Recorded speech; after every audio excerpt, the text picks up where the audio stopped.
Yes, people, welcome back to the channel. Hope everybody is doing well on this chilled Sunday night. It's quite a chill Sunday night, and I hope everyone is experiencing the same feelings that I am. And I suppose we can call it a good Sunday. Could call it a good Sunday, a very good Sunday. We've especially here on this channel, it's especially a great Sunday actually because we have hit the 50 subs mark. Yes, lovely stuff. Big thank yous to everyone that has been subscribing and liking the content, watching the content, commenting on the content, whatever way it is that you want to show your support. It's seriously massively appreciated. So thank you ever so much for that. Um, and make sure that we continue to stay on that train. Let's keep those those wheels rolling. Um, but what have we got to discuss today? Well, I would have said it's breaking news, but it's not really breaking anymore. It's still big news, very big news, and that is in the form that Rasmus HOJLAND, we have got the here we go for it finally. That was about just over 24 hours ago. About this time last night, it came out that the Here We Go was official and is essentially another box ticked off for Manchester United's summer transfer window. A very important box ticked. We have signed a young striker, a striker that will probably be here for the best part of 3, 4, 5 years now. And that's basically sorted us out for an option. And it's important to remember that it is an option. It's not the option. It's an option moving forward over the next few seasons. So, happy days that we are finally there. We've crossed the line, essentially, with the striker. Let's just get his medical done and get him holding up the shirt. But what have we got to say about that? The funds, the finances around that deal sit around 70 million euros with add-ons. Now, supposedly, word word around the block is that those add-ons are pretty much nigh on impossible to achieve, or it's centric around the success of Manchester United Football Club, which can only mean a good thing because when you have to spend the extras on players who are coming in and adding the incentives to the selling clubs to say, well, look, we'll take your player, and we'll include some incentives if the club are successful, and we'll pay you off on those. So it's like it's double delight for both parties because it's like, cool, we've got the player who's bringing us success, so we're happy. We're feasting, we're thriving. Plus, you can get a bit of extra cash as a thank you for that success or contribution towards success. Longhead Yeti, good to see you, buddy. Doing very well. We have just surpassed, or we're not quite past yet, but we are on 50 subs, so we are halfway there to the three-figure numbers. So let's go. Let's go to the. Let's get on. Let's keep rolling with the punches. Let's get the second half of the century achieved, and let's break into triple figures. But yeah, we're doing good here. We are feasting. Manchester United Football Club are feasting. The Murto stands are feasting. Everybody is feasting. I am feasting on a pint glass of chocolate milk, which is usually a bad thing, close to bedtime hours. So it's all good in this hood. Congrats on 50 subs. Thank you very much. You are also one of the contributors towards said 50 subs, so it's also a pat on the back for you. As a community, we celebrate these W's together. We all celebrate these W's together. We are all together on this journey. So it's as much as it's a pat on my back, it's also a pat on your back and everyone else's back that has contributed towards those 50 subs. So big ups to everybody.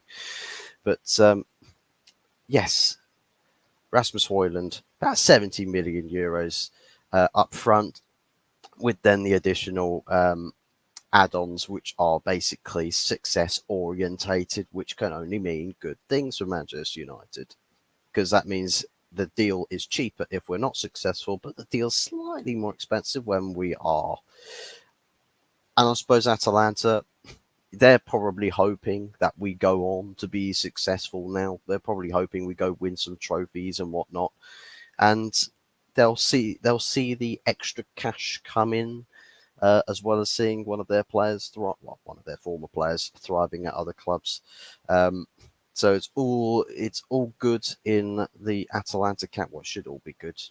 Fingers crossed they're all happy with this deal. I'm sure they are. I mean, apparently it's the same person who's working on this deal on the Atalanta side. It's the same person who worked for Leicester City when they sold Maguire to us. So yeah, there's probably a bit of a double whammy there. They're probably trying to pull our pants down for a second time on the spin. So we can speculate around that.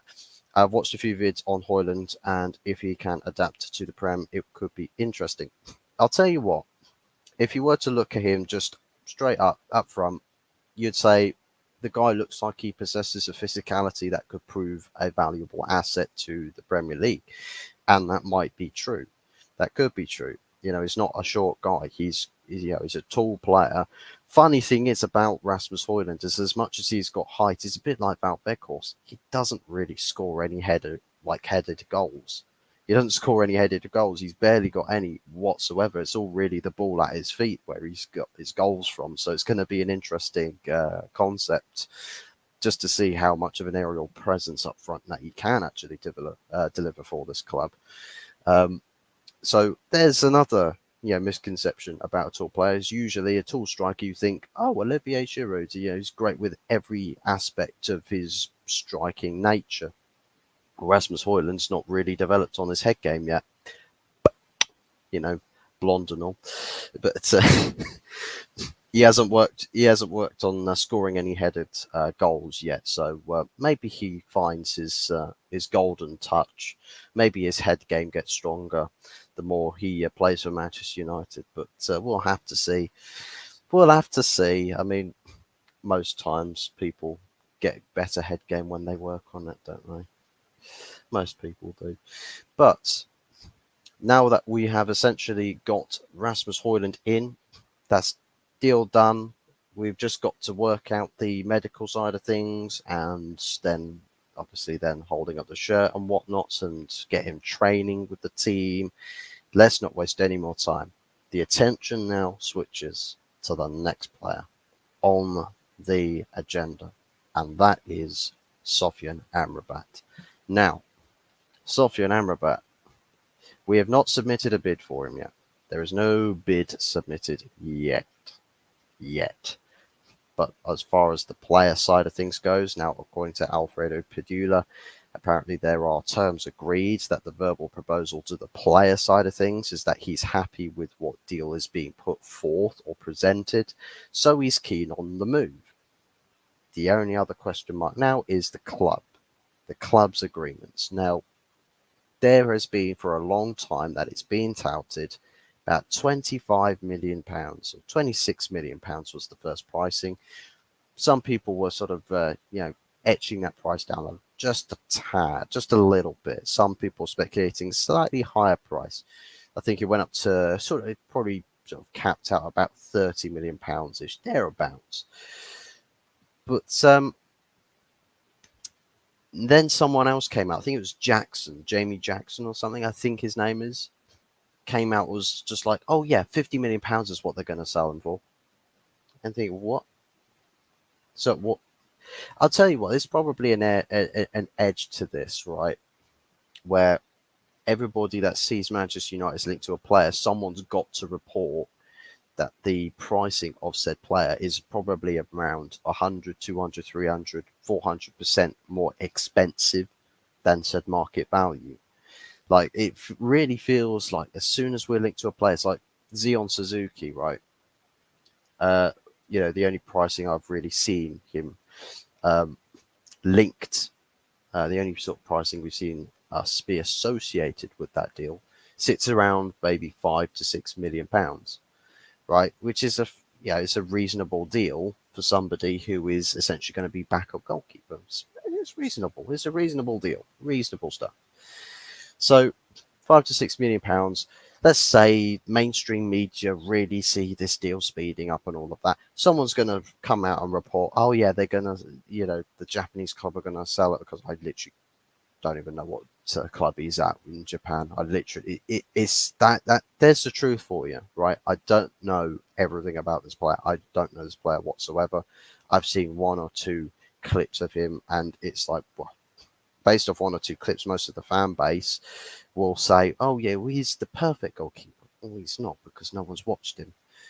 Go ask the fans of those clubs to tell you all about that player, because Zion Suzuki, I'd assume he's been around the setup for his current club long enough for people to get an idea or get a grasp on what sort of a player he is and how he performs for said club.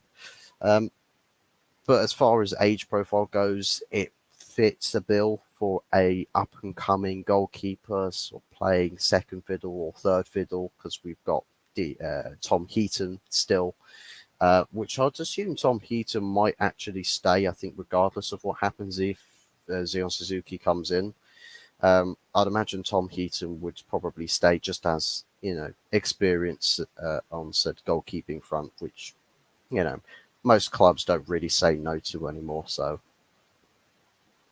but yeah, Zion Suzuki, if that were to happen, I'm waiting for it. I'm waiting for that news report to come out to say, oh, Zion Suzuki, Manchester United are going to have to bid upwards of 40 to 50 million for him. Like, no, we are not. We are not going to have to. So it's probably within the same bracket as the Sofian Amrabat story from Jamie Jackson, when he was talking about £50 million for Sofian Amrabat, when everybody else has been singing along the same hymn sheet of about 26 upwards, 26 million, which I think is a very good deal. It's a very good deal. It's a very smart deal to do. And by the way that everyone's touting this transfer window, where it's just like, oh, look at what was it? I've seen someone somewhere was saying about this, the amount of money that we spent on our transfers, and I was saying, oh well, John Murtaugh's done a really good job. We should give him plaudits and everything. I'm just thinking to myself, why though? Why? Why are we hailing just the default actions for a director of football or a sporting or technical director? Like, what they're doing is their job, is what they should be doing, right? And I can't understand, for the life of me, cannot understand why everyone sees someone doing their job, that everyone feels it's valid enough to have to go, oh, he is the second coming of Jesus. Why? Why is he the second coming of Jesus? The guy's just doing his job. And the second that you start getting praised over the top for just doing your job, it's the second, right, that you can start slacking. You can start slacking and just doing the bare minimum. Because as soon as you sign a player, everyone forgets about all the negatives. It's like it reigns true when Goldbridge said it when we signed a couple of players. What used to be the trending topic was about the sale of the club and the situation and the absolute disgrace that it is. Sign one or two, maybe three players, but doesn't matter how you sign them, as long as you sign them, then everyone will stop talking about the club issues. Well, it's true. It's true, and it's factually happened. Glazers out isn't necessarily trending. Let's have a look. Is Glazers out trending? Not really. No, it's not. So the conversation has left the ownership of the club or the situation with the takeover. So the biggest problem, and it's coming back to haunt us and bite us on the arse again, is that whenever something good happens, the ownership that is the biggest contributor to everything that's wrong with this club and what has been wrong with this club for the longest time, everybody seems to stop caring about it. Everybody seems to stop caring about it. Doesn't make any sense to me. But Sofia and Amrabat, just on the factual basis that doing a deal about £26 million, if we can do that, and fingers crossed we can actually start, putting bids on the table or putting forth verbal proposals to signing the player and really starting to ramp up the speed on this. Because if we can get Sofyan Amrabat in straight after uh, finalizing or completing the deal for Rasmus Højlund, then we're feasting even more. Like we've gone back for seconds. We're feasting with this. We'll go back for seconds, and that's basically the feeling around what that sort of actions, those sorts of actions will bring to the fan base. A lot of people will be happy. A lot of people will be smiling. Um, Obviously, as far as what you want to do in ways of celebrating that, I mean, I'll celebrate it by just saying, "Yay, we've got players! Fantastic! Good luck for Eric Ten Hag to get the best out of his team." I think that these are players that he can work with, that he can develop and improve the quality overall. They are very much so. I mean, Rasmus Højlund, jury's still out as to whether he will be the perfect or the ideal fit or will deliver the goods for Manchester United. Because at the end of the day, people talk about, well, Rasmus Højlund this, Rasmus Højlund that. Matter of the fact is, it's Manchester United he's walking into. It's not a small deal. It's not like he's going to go from Atalanta to Newcastle, for example, where there's way less pressure. He's walking into Manchester United. It's like the whole goalkeeping situation. A goalkeeper starts a game for Manchester United, has howlers because he's swallowed up by the pressure of playing for Manchester United. It's like with long-haired Yeti, the talk about other players who you don't see the best of because they are swallowed up by the pressure. Anthony Elanga is probably case in point, where you see all of these training clips of him where he looks like he's dribbling like prime Neymar or Messi and bending it top bins with no real effort whatsoever. And we see absolutely nothing even close to that in the actual official games. What's to say you don't start seeing that sort of quality from him if he's playing for a club like Nottingham Forest, where the pressure is not on you. So there's questions to be asked, right? Rasmus Højlund, he's got potential to do something special, but recent history doesn't paint the most delightful picture.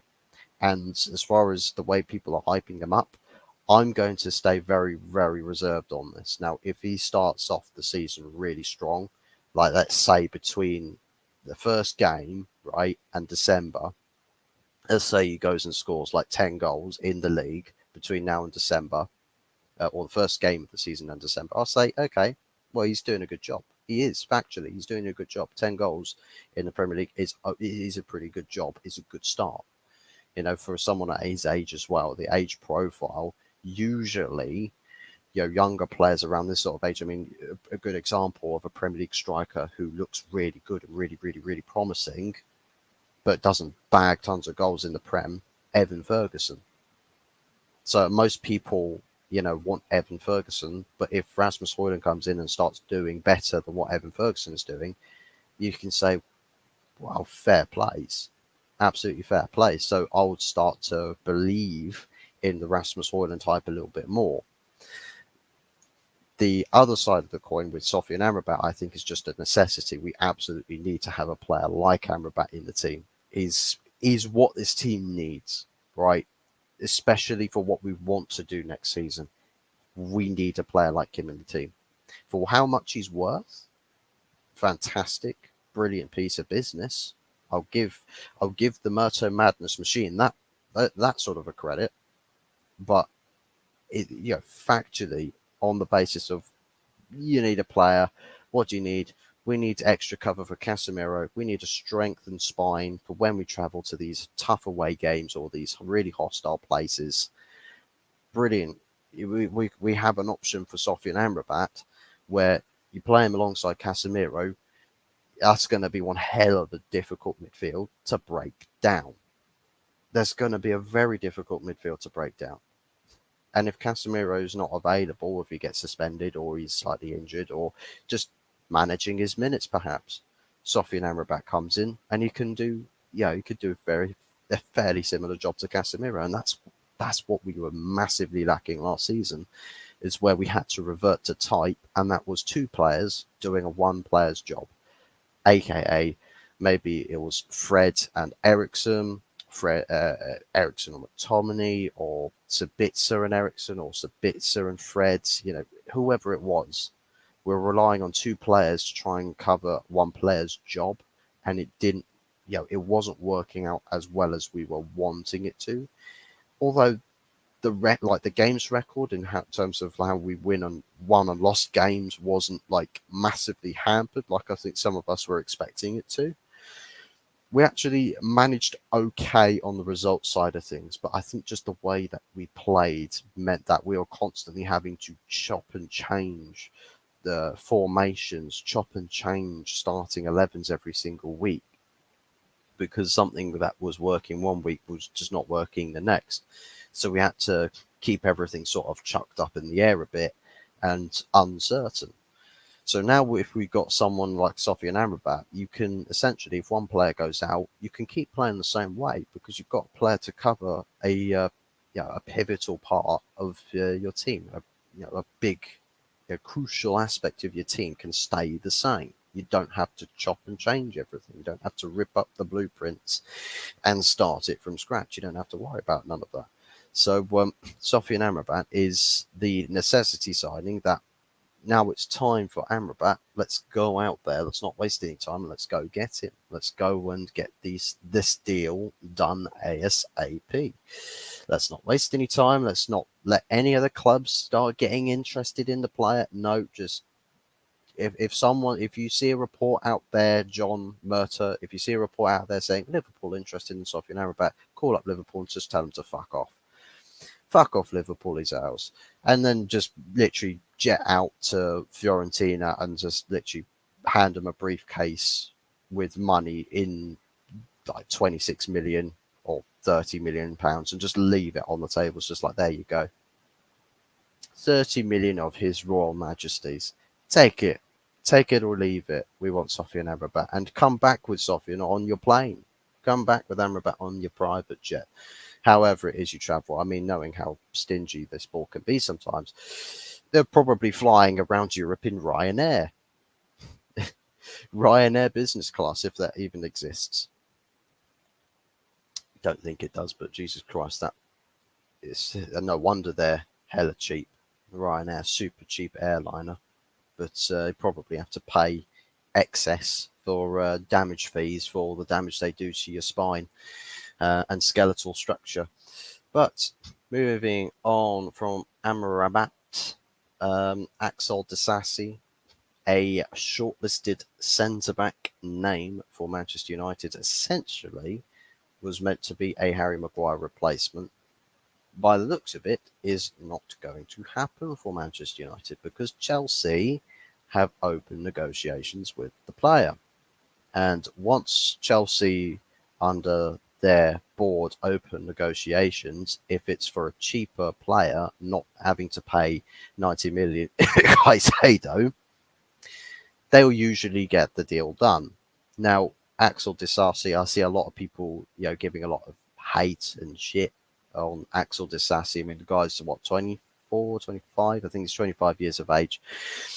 I haven't watched him. I'd assume that he's got a sort of an average level of pace. I wouldn't say he's mad quick or anything, because usually players who are very, very quick generate better interest. And Axel Disasi, has not been. I don't think, from what I've seen with clubs linked to him, people talk about his pace so much until really now, but they're not talking about pace as far as being quick is concerned. They're talking about pace about him being snail's pace. Now, I don't know what's factual here, because this is also being stated by people who also don't really watch Axel Disasi week in, week out at Monaco. But what's been touted as far as price-wise, I think was rumoured about 30. I think it was 30 million or 35 million for Axel Disasi. And I said, look, if Manchester United, if it's one of those that Erik Ten Hag wants the player, then the sport has to back the manager. Let him prove that the players he wants will actually improve the team. Let him prove that. Let the manager prove that, because that's one thing that you see a lot of times about clubs is they don't properly back the manager. They don't give the manager all the signings, all the names that he says or approves of. And that's been a problem that Manchester United have had, where a lot of the time we have to sit there and say, well, the manager, he's not been properly backed, but he's making silly decisions, or he's not playing the style of football that we want him to see, or is prime Van Gaal or prime Jose Mourinho or prime Ole Gunnar Solskjaer. If you can even say prime Ole Gunnar Solskjaer, probably can't. There's probably nothing prime about it. But yeah, essentially, we've had to deal with managers dealing with tools or being given tools that they don't ask for. It's like they're not given the names that they want, so they're working with some other managers' ideal targets. They're working with players that don't fit the bill, that don't fit the system. But if you can change that narrative, that you can change that concept where every player that this manager is working with is a player that he has signed, sealed, and approved of, that he said to the scouting network, yes, I'm happy with that player. I approve of that player, and he can prove somewhat viable to this team. As long as there is that seal of approval, then I've got no problems with whoever it is we sign. Because at the end of the day, when you want to say we're backing a manager, you say, well, as long as he gets all of his players, then we can openly say, yeah, we'll back this manager. But it's like with other managers before, we haven't had the same case in point. So every time I see managers out trending, I'm just like, yes, I'm in the same camp that we need to get a change of manager. But this is the problem. We're back to square one. When you change the manager, if you sack the manager, bring another manager in, what's going to be fresh about this manager? What's going to change? And that was always most, biggest worry about Erik ten Hag. Is a fantastic manager to have, right? Fantastic manager. But is he going to get what he needs to actually prove himself in maximum capacity? Because you can say that a manager can try his hardest and take the club as far as he can to know whereabouts the level is of that manager. But if you've got a board that doesn't back that manager, you will never know. You'll never, ever, ever, ever know just how good that manager could have been. And that's the thing. How can you get as much of this could have milked out of the subject? How much of it? Because it's maximizing potential, it's maximizing what a manager can do. It's like if Diego Simeone, if he were to replace Mikel Arteta as a hypothetical, do Arsenal give Diego Simeone all of the players and identities or the profiles that he wants? Does Edu give Diego Simeone everything that he needs, right, to enact his style of play or his system or his coaching philosophies and instill them into the players? How does will they give him the players that match the mindset? And that's sort of the be all and end all, because if you can say, well, he can give them half, so like 50% of the players will be in his mindset, the other 50 are more club signings or that generates high fan interaction, all of that.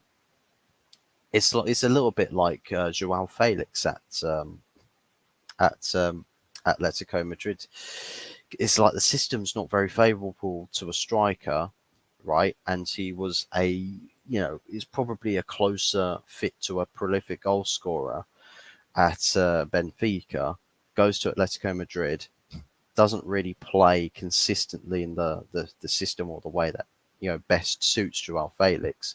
But also then for Diego Simeone, he's not got as clinical a striker, right?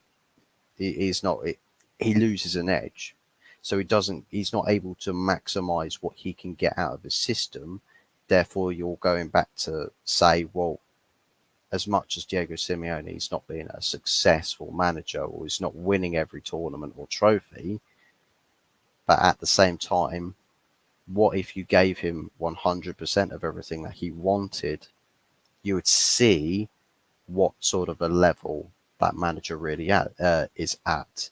So, as reference to the hypothetical of Diego Simeone at Arsenal, we talk about, well, players that the club sign as to back Mikel Arteta. So by the way that they're talking about Mikel Arteta's getting all the signings he wants and needs, what you see with Mikel Arteta is a maximized output in his successful endeavor. I mean, it's process, phases, and all of these different buzzwords to describe the journey that Mikel Arteta is on at Arsenal. But the matter of the fact is when you describe the Arsenal transfer windows and the transfer business they do, you say, well, the manager has been backed with all the signings he wants, right?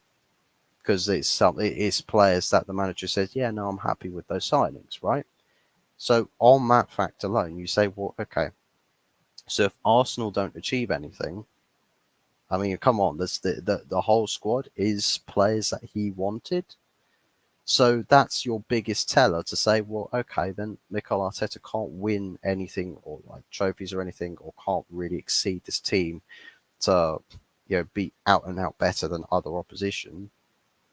Or if another team falters, that Arsenal can't, go on to win in other, in those respective competitions like the Carabao Cup, FA Cup, Champions League, or in last season's case, the Europa League.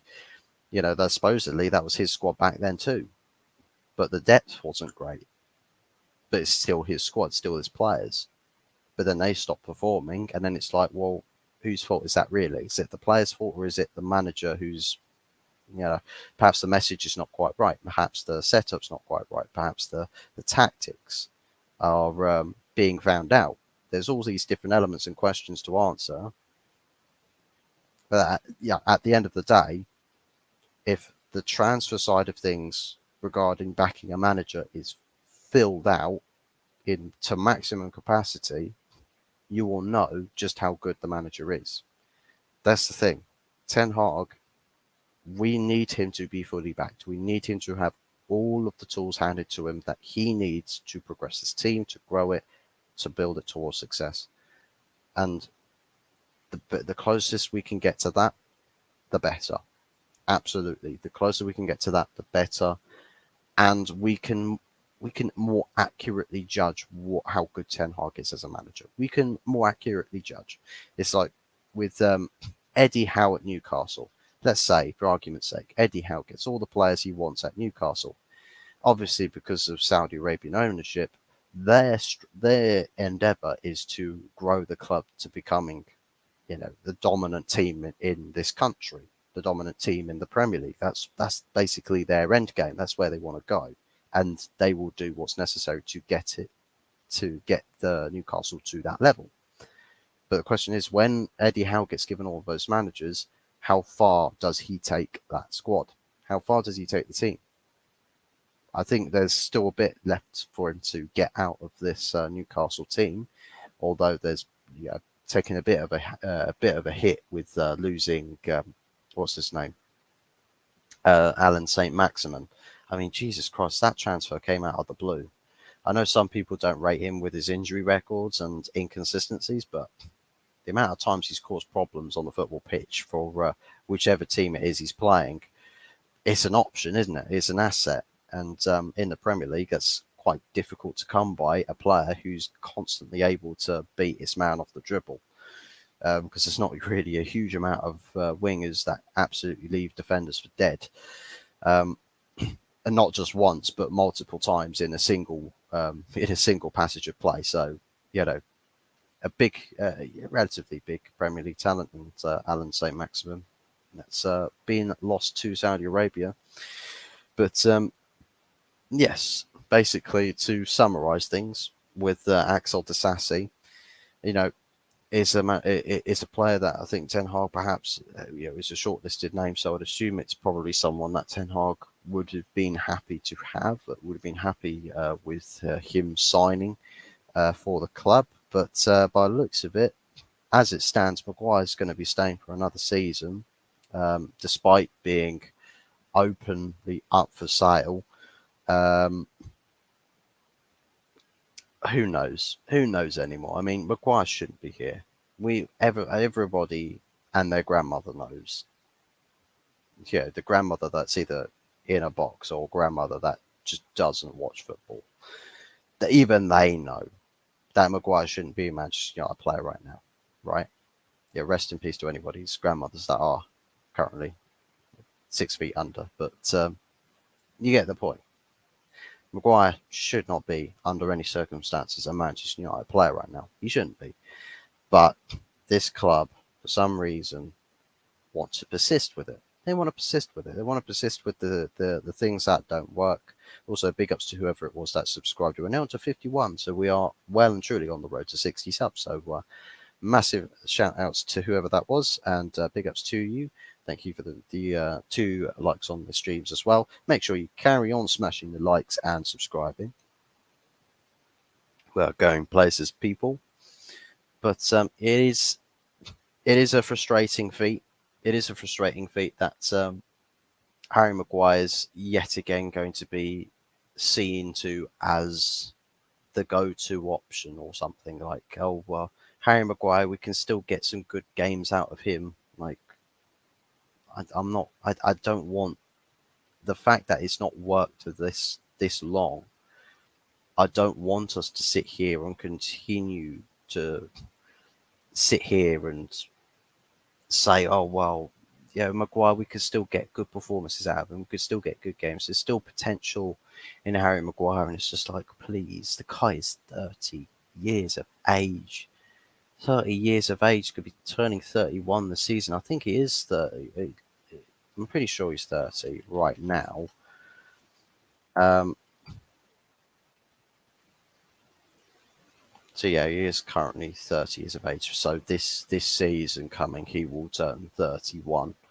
So he's essentially on the wrong side of the 30, right? The big 30 in football or in sports. On the wrong side of 30, and people keep talking about, redemption arcs of players. I mean, Jesus Christ, you only really say that about players that have still got, good years ahead of them. It's like Aaron Wan-Bissaka is probably one of the only people you can openly say has got any form of redemption arc or has got anything to do with, making a comeback into the team or anything. It's just like, if you say, well, there's a redemption arc for Maguire, oh, okay, then so there's a redemption arc for Cristiano Ronaldo if he comes back to United. Makes no sense, does it? It's like the situation is basically dead in the water, much like Maguire's Manchester United career. It's dead. It's absolutely dead. You can't use the chest paddles because they're not going to get the heart beating again. It's dead. It's stone cold and probably has been dead for a long time, for years now. It's just like, well, the body's practically, degraded now. It's become one with nature.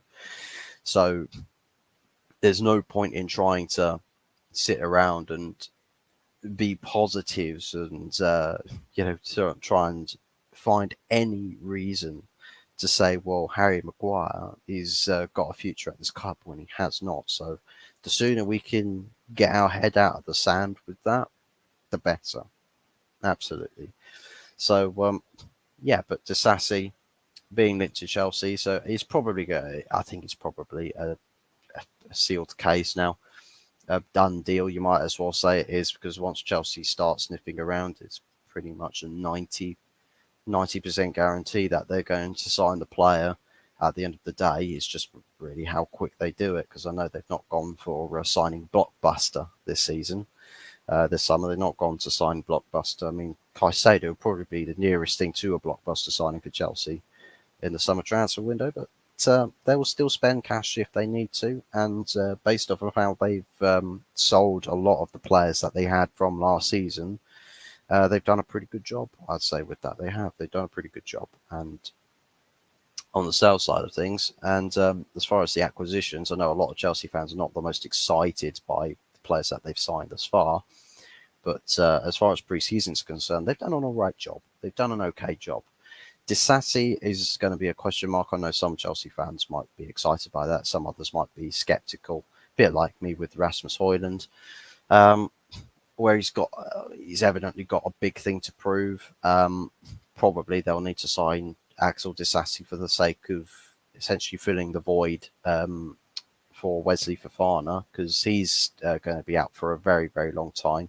Wesley Fofana's injury, by the way, could keep him out for up to an entire season, and he's not really even kicked a ball. So that's the biggest FU to a player ever. Just, what's that? You want to play the season? How about no? How about have an injury that keeps you on the sidelines for up to an entire season?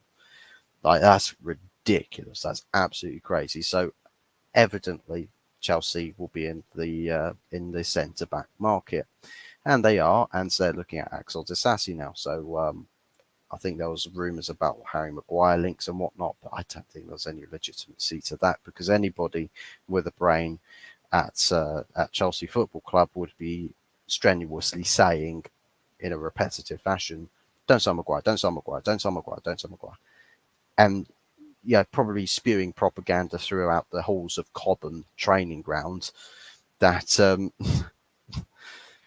Harry Maguire is to not come to Chelsea Football Club. So, they're pretty much that's that as far as things are concerned. We want to continue with, we're hoping to sell Maguire off to another club who will be willing to make the purchase or to invest in signing the player. West Ham are the only people that have actually put a bid on the table for Maguire, which at 20 million was never going to be accepted. Can't lowball Manchester United, West Ham, so you're going to have to up that bid to at least 35 million if what Manchester United have said on their part is to be believed, or what has been said in their case is to be true, then 35 million is thereabouts where the bid will be entertained. Now, West Ham have just received £105 million from a single player sale, so they've got money to burn. They've got cash to burn. But I was watching Yeti's stream, his watch-along stream against for Nottingham Forest against, what was it that they played against? PSV, I think it was. PSV Eindhoven. Someone in the chat there had listed all of the transfer moves that West Ham have tried to, the bids that they put in for players that they've wanted, and every single one of them, there's like 5 or 6 different bids. Every single one of them was a low ball offer and got rejected straight at the door. Just rejected, like, no, not happening. We're not entertaining a bid that level. And it's like, so the politics at West Ham Football Club are in a case of trouble. They're in a spot of bother.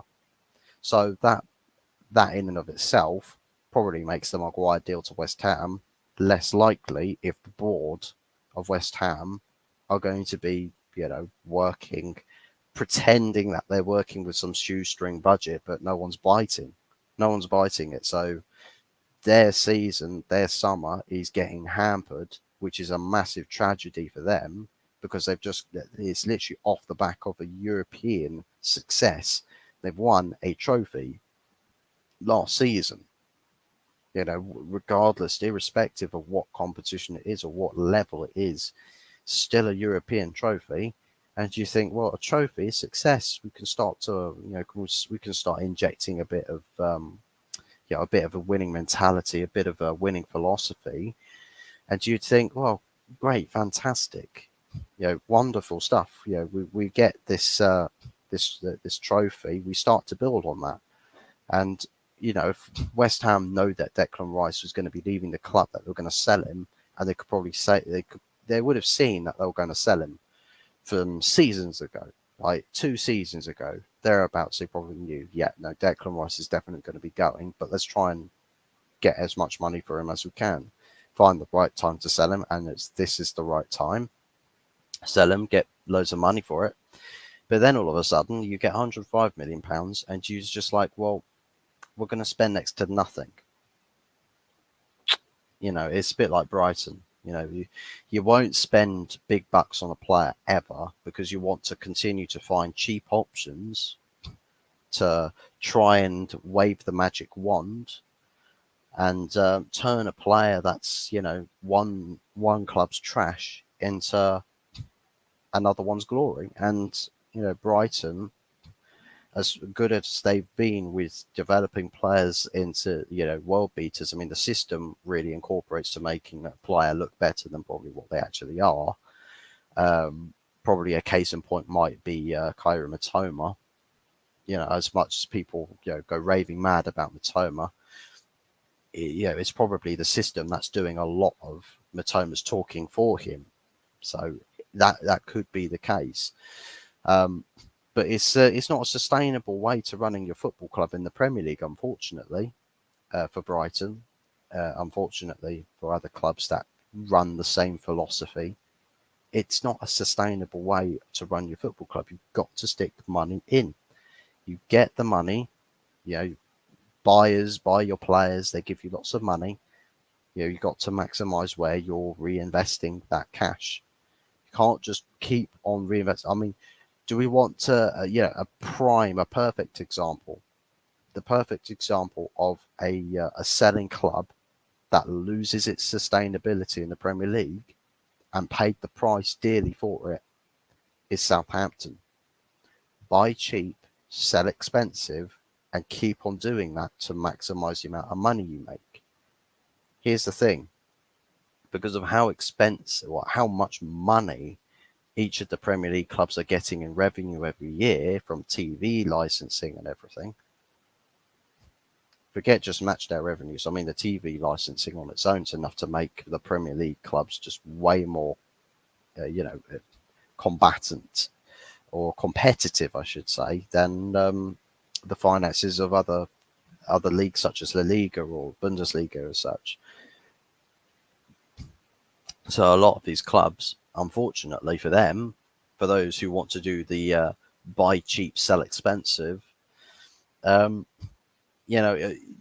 can't really hide behind, finances being tight argument anymore, because even the worst club in the Premier League is getting a ridiculous amount of money every single season, a ridiculous amount of money. So there's so much that all of these clubs can work with, but they're not investing the cash. They're not returning the investment. So they sell a player for expensive, but they don't spend on the replacements.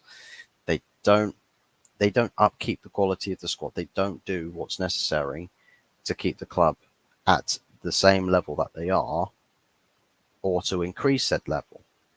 So in Brighton, as good as they are playing football, as good as they are across the 90 minutes, at the end of the day, from game 1 to game 38 in the Premier League season, if they are not actively returning the investment that they are making from player sales, they are going to start slipping down the table, because then the football's not going to start mattering anymore.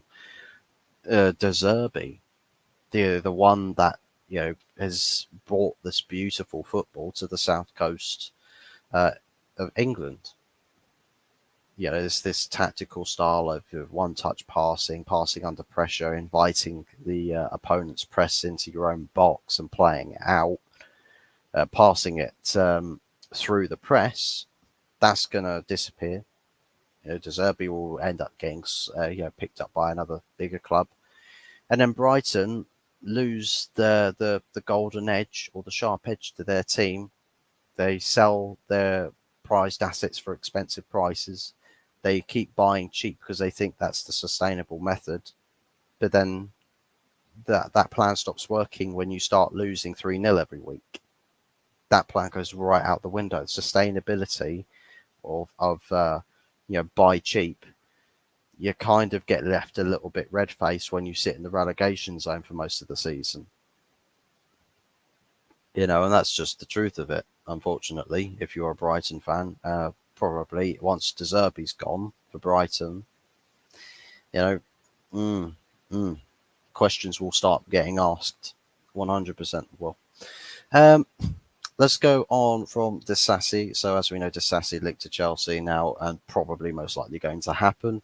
They do need someone to replace Wesley Fofana, but one other name going on here is Dean Henderson. The big question mark about Dean Henderson and Nottingham Forest, because now Nottingham Forest, as far as potentially acquiring a more permanent acquisition, are looking at Matt Turner. Now, trying to do a deal with Manchester United seems not to be working out for them.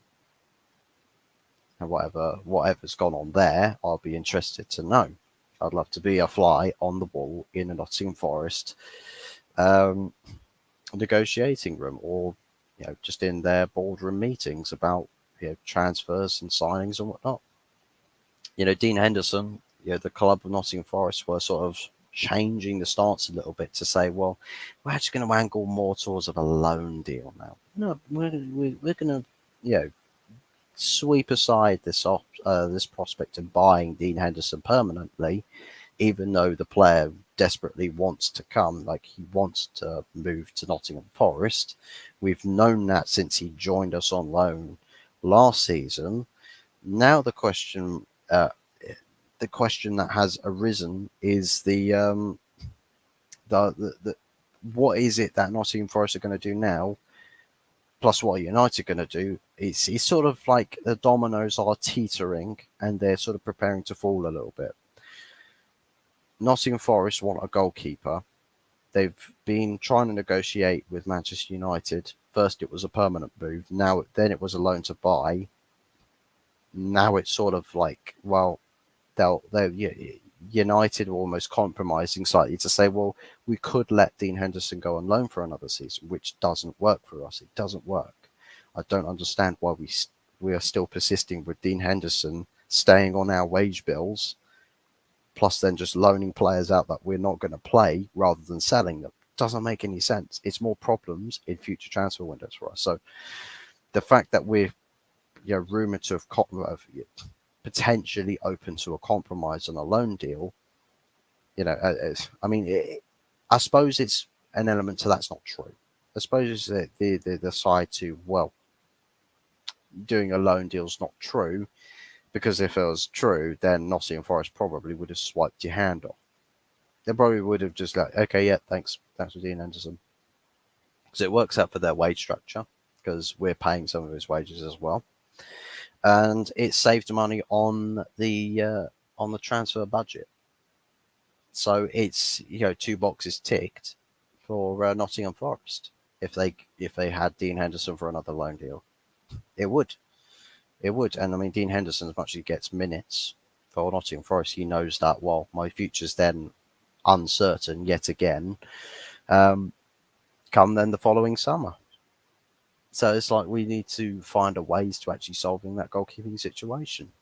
But the big question marks at the moment actually sit around Nottingham Forest, because Matt Turner is being considered as the permanent option, and to be quite frankly honest, they could probably, if Nottingham Forest, say, this is coming from Fabrizio Romano here, so Nottingham Forest will sign either Matt Turner or Dean Henderson. They've asked fuck me. They've asked, and that nearly went to a different thing. They've asked Arsenal for the final details of the Turner deal, as that one would be a permanent move. So, there, read between the lines, he stated the Matt Turner signing would be a permanent basis signing. Dean Henderson, they're angling towards a loan. So, as it stands, Nottingham Forest trying to get money for Dean Henderson doesn't look like it's on the table anymore. Woo! Whoop-de-doo. I don't even know anymore. I mean, they could get Matt Turner for very cheap in comparison to Dean Henderson. They could. But I suppose the question we should probably ask is more towards the Nottingham Forest fans. Choose between those two goalkeepers, who would you rather have, Dean Henderson or Matt Turner? I'd imagine, and not talking from bias, I would imagine perhaps more fans might be leaning towards Dean Henderson. They'll probably be leaning more that direction.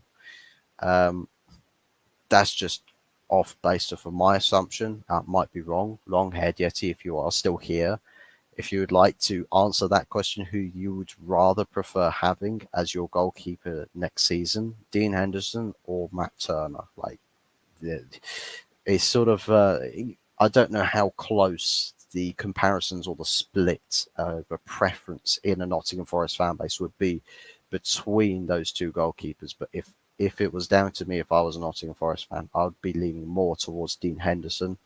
I just think there's a better goalkeeper there than there is in Matt Turner. But interesting. I'll tell you what. I don't know if this could be classed as tragic for United if it were to work out as Dean Henderson doesn't go to Nottingham Forest, but Nottingham Forest sign Matt Turner. Matt Turner going to Nottingham Forest means that Arsenal are in the market for another goalkeeper. Obviously, we've seen today that David Raya is linked to Arsenal now. So, that poses a question as to who is going to be, what's happening with goalkeepers between clubs in the Premier League. One of the big questions I have is, if it's not Nottingham Forest coming for Dean Henderson, who is it? Who is going to take Dean Henderson? Big up United Philosophy. Good to see you, Stefan. Watched a little bit of your show earlier, but there's things going on in the house, so I couldn't unfortunately stick around to watch or engage in the stream. But big ups to you, man. Good to see you. Got the 50 subs. Nice one, man. Keep it up. Also, Henderson is better than Turner for Forest, no doubts about it. So we agree on that sentiment. But yeah, thank you very much for the well wish on the 50 subs there, or the congratulations. Also, a big contributor to said 50 subs. I say this for everybody that has, everyone that chats in the chat who is subscribing. You are as culpable to taking the credits for the achievements of this channel as you are contributing to said achievements for this channel, such as the goal, the sub goals, or the like targets, or the viewership counts. Whatever the target is or the goal is, the fact that people are in the channel and also contributing to that is as much of a well done to you as it is to me. It's a community achievement. It's a communal achievement, and that's the way I'd like to see it. So it's, as much as it's well done to me, it's also a thank yous to you as well as a well done to you, because it's a communal thing. We are all in this together. So big ups to everybody. But yeah, agree fully with the sentiment there about the Henderson better than Matt Turner.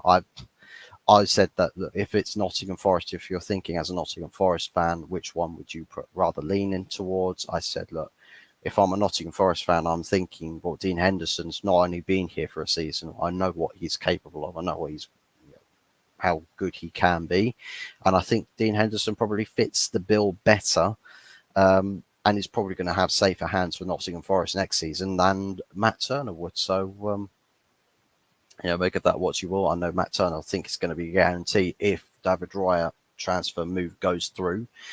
But my concern is what's next for Dean Henderson, because if it's not Nottingham Forest, then who goes to who do we sell Dean Henderson to? Because I mean, it's difficult because we're sort of trying to make a compromise to Nottingham Forest by saying, well, we could loan, we'll be okay with loaning him to you again for another season.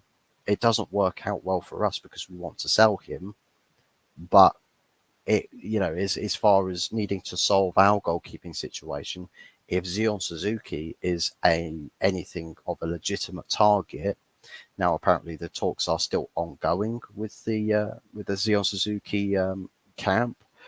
I know that there's been reports talking about, was Zion Suzuki as much as he'd like the Manchester United move, he's thinking more about his play time, and so it's not like he's not the biggest fan of the proposal of being a backup goalkeeper because he knows his minutes won't be a guarantee, and obviously international tournaments for him. I think it's the Japan under 21s. I can't remember if it's a World Cup tournament or something. I don't think it is, but in an international tournament for Japan's international under 21s, I think he's wanting to get some minutes under the belt. And if he's being a backup goalkeeper, as we know, Manchester United Football Club, the second choice goalkeepers like Jack Butland. I don't think Jack Butland. I think he played one game. Jack Butland for United last season, one game. Tom Heaton played the other minutes that David De Gea didn't play. And have to sell the guy. He's 25 now. For his own sake, he needs to move more than anything else. He does, and the sale is it's the clear and obvious choice that we should be doing for Dean Henderson. But the only question really we have is who buys him. I mean, can't say that Tottenham would buy him because they're basically off the market for a goalkeeper now. Can't say Arsenal will buy him. I mean, I say, well, maybe they do, but then again, they're in for Raya. As for other clubs that might want goalkeepers, I can't really think of anything. I mean, maybe you try and sell Dean Henderson to the foreign markets, like to one of the clubs in the other top 5 leagues. I mean, Brentford could buy him if Raya leaves. That's a plausible option because I suppose they could say, well, look, they can command a generous fee from Arsenal to use that fee to buy Dean Henderson. Like it's possible because if it's like what I was saying earlier on about clubs who are further down the table, like your Brightons, like the West Hams, like like Brentford's or other clubs, where if you sell a player for a large amount of money, how much of that are you actually reinvesting? Like the return investments, like if West Ham have made £105 million, why are they acting broke by bidding or lowballing 5 or 6 different transfer offers and getting all of them rejected? Like it's like that's the question mark, because it would be smart. You could say it would be smart business for Brentford if they were to sell Raya to Arsenal and then they buy Dean Henderson, plus they could also save a little bit on the transfer fee. The only question would be surrounding the wage, the wages and the question marks there, that perhaps that's why clubs only really are tempted by loan options for Dean Henderson. But I'll tell you what, with Brentford, it's like the club are not necessarily broke. Brentford, I know they are one of the couple of clubs. I think Brentford and Nottingham Forest are 2 of the clubs that don't have billionaire owners but are close to billionaire ownership. I can't imagine that the finances for Brentford would be, because it's a Premier League club. It's not like we're talking about clubs, not sort of mid-table clubs around other European leagues where wage caps are a massive, massive hindrance. This is the Premier League. I mean, FFP in the Premier League, you can get away with a whole heck of a lot more as far as spending money is concerned in the Premier League. And Brentford, they probably have more than enough money to be able to house Dean Henderson's wages. But if they can sell a good enough project to Dean Henderson, what's to say that he doesn't then actually accept taking a pay cut in order to further his career and his minutes in the game? So I think that's also an element that I want to see a little bit more of as far as player outgoings are concerned. The only thing is Brentford might think they can rinse us. We have a record of buying high and selling low. It's going to take a long-term change to change that view in the market. I think there's a I think it's probably an element, because I think everyone will know that we do overpay, right? And some people have come out and said, well, look, Manchester United complaining about transfer fees and everything, yet they were the club that has ruined the market essentially because we were the club that synonymously overpaid when everyone else was paying fairly or underpaying, that we openly inflated the markets based off of our transfer activities. Um, I mean, some people could say that, but others, I mean, probably a little bit of a less educated guess as to that being a reason to why everything's so expensive now. But then again, everyone's basically weaponized everything to do with, you know, valuation of whatever it is asset wise in life. Like it's not even just players, it's just like the interest rates or inflations or house price inflations, all different markets right the way across the board in every walk of life. Because if everything else is getting more expensive, so can players in football. It's kind of it feels like it works itself out like that a little bit. But Brentford, as far as rinsing us, I mean, all we have to do is just be hard nosed about it and say, look, we've got a good compromise here. We have, and this is the thing. Brentford, I don't really know Brentford to spending much money on their transfer fees, and that's going to be one of the bigger problems. Is sometimes we will have to sell cheaper in order to actually get the player off the books, because that's one of the biggest compromises about a player that's not that good. In our case in point, or in our case in point, I say case scenario, is that a player is not worth that much on market value, but the wages are very, very high, very extortionate. The player, right, has got wages that they think they can have matched or increased, but they don't have the same footballing ambition to actually go against the grain to take less money in order to find better game time. Now, if every player had that sort of morality to their career, selling players would be next to light work. It's essentially like having a siesta on a sunny Sunday afternoon post lunch. It literally be so easy, but because players know that, well, I don't want to take a big pay cut in order to get more minutes. I mean, you might as well start plotting to sell him to Saudi Arabia, but then again, he's English. There's not many English people that want to go out to Saudi Arabia. There isn't. There isn't many English players that want to go to Saudi Arabia. And being at the age of 25, he's probably thinking that his next contract he can have even more on the wages. So there's, we are in a spot of bother. We are genuinely in a bit of a pickle with Dean Henderson as well as other players. It's a bit like Eric Bailly. Supposedly about 2 million was the initial asking price on market for Eric Bailly, but his wages were so big that any clubs interested were like, well, look, even with 2 million, we don't want to spend that if Eric Bailly's not going to lower his wages or take pay cuts. That's why we loan players, just because the wages get split. And that's it. That's the only reason. I mean, I think there was a couple of loans last season that we did where we actually paid the full amount. We paid the wages for them to go play football, because otherwise they'd be sat on the bench saying, "I want football. I want minutes. I want to play," and it would just get annoying. It's like the annoying wheezily or nasally voice that's just behind you, just constantly poking at you. It's like, I want to play. I want to have a go. It's like the annoying little brothers. It wouldn't bode well. It would just upset the balance of the squad or the mindsets or just the general mood. So, but that's the problem that we have to solve is players, big wages.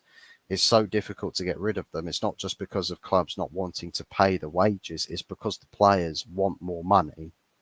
So you're not. Who's going to compromise here? Who's giving up their end of the bargain in order to actually move things along?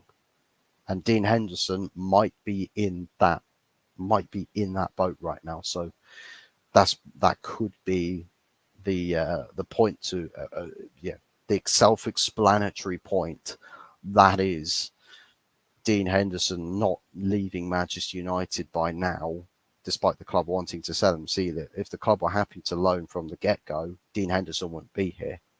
He wouldn't be here. He'd be gone. And that's the thing, is I say, well, look, if the club want to prove that they are what, if the club want a reason to get even more adulation and praise and appreciation, prove it to us by, negotiating with Dean Henderson to say, look, if you want to leave, you want minutes, right? Yeah, yeah.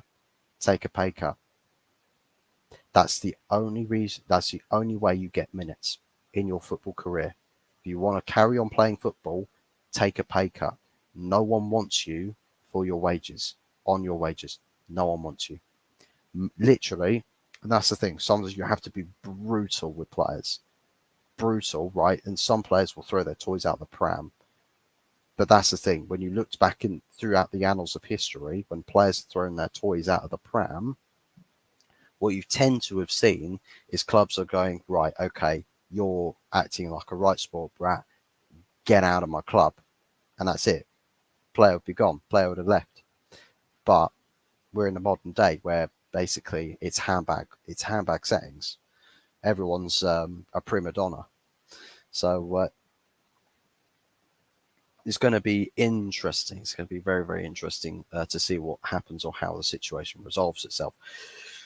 But anyways, that has essentially brought the show to a close. I've covered all the points that I've looked to cover in this stream. Plus, I don't want to go on too late because I've got one heck of an early start tomorrow.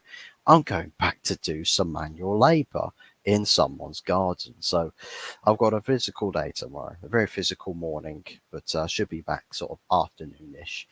Probably have a bit of a spot of lunch and then settle down, watch a couple of other streams, and then do my own show in the afternoon. Fingers crossed between now and then there's a lot of things to discuss or a lot of interesting topics to cover.